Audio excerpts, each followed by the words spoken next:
body grab now, right? So this is if somebody's lifting you up, trying to take you away, right? So they're trying to pick you up and drag you away. The first thing you're going to do is you're going to wrap your partner's leg. Just wrap my leg like this, right? And you're going to tense your quad muscle. So you're going to wrap the leg and you're going to tense the quad muscle. So as I lift Dawn, right, he wraps my leg and she tenses her quad muscle. Right, what this does is when I try to bend my leg to walk, I find it very difficult to walk now. Right, so if she doesn't do that, right, I can just lift. Where it needs to go. Okay, so you're going to wrap the leg and you're going to tense your quad muscle. Okay, wrap the leg, tense your quad muscle, and then now I can't bend my leg, right? So now my escape is a lot slower, right? By the time you're an adult, you should be a bit heavier, and so then you can start looking at other options, right? So now, even if they do lift me up, right, and I do my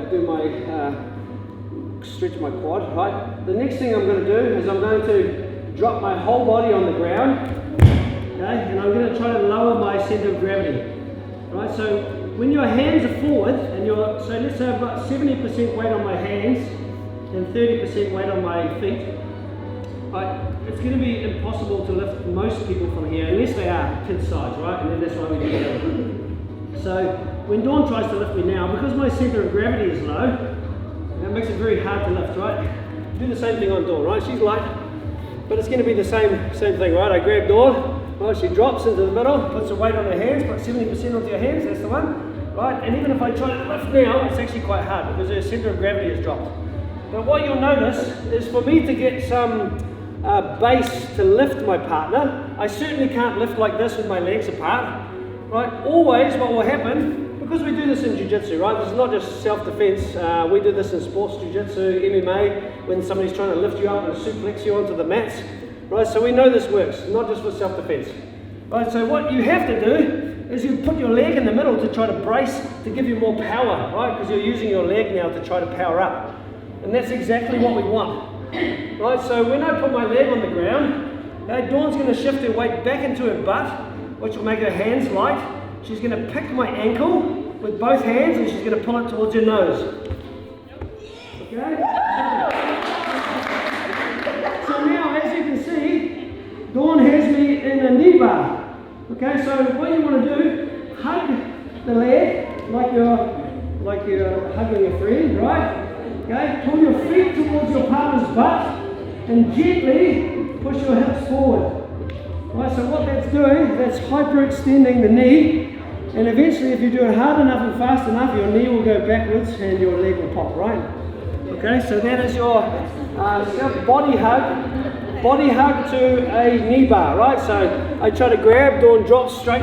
So you're going to pick a leg, right? Dawn picked my right leg, okay, so because she knows what I need to do. Even if my leg's out here, right, you'll put your hands on the ground, that's it. Your partner has to bring your leg in the middle to try to lift. Okay, once you try to lift, it's important now to get the weight off your hands, you put your weight back onto your butt. So she's actually sitting on my leg now, right? And then once she's sitting on the leg, both hands go to the ankle. Pull the foot towards your nose. Okay, and then you can pull. Right? Hug the leg. Hug the leg. Okay, feet to the bum so they can't disappear. Right, so you're actually attaching yourself to your partner and then gently drive your hips forward to get the knee bar. Does anyone want to sing that one more time? Yeah. Okay, so I grab, she finds the leg. Hold on, not just yet. You've got to put your hands on the ground first. It's important you put your hands on the ground first because I might need to adjust my feet, right? So go. Okay, I'm going to adjust my leg to try to get more power. As soon as I do that, push your butt in, toes to the nose. Okay, and then fall backwards. Hug. Pull your feet towards the butt. So the reason we do this is because if her feet are too far away, I might be able to push her butt to get away, right? But if she's anchored onto me here, anchor onto me, right? So she's anchored onto me here. Okay, now no matter how hard I push, even if I get my leg in there, no matter how hard I push, she will not lose the leg, right? If she's all loose in here, I might be able to push and get this knee up. Does that make sense? Okay, so attach yourself to your partner, hug nice and tight, and then gently drive your hips forward. Okay, let's practice 1, 2, 3.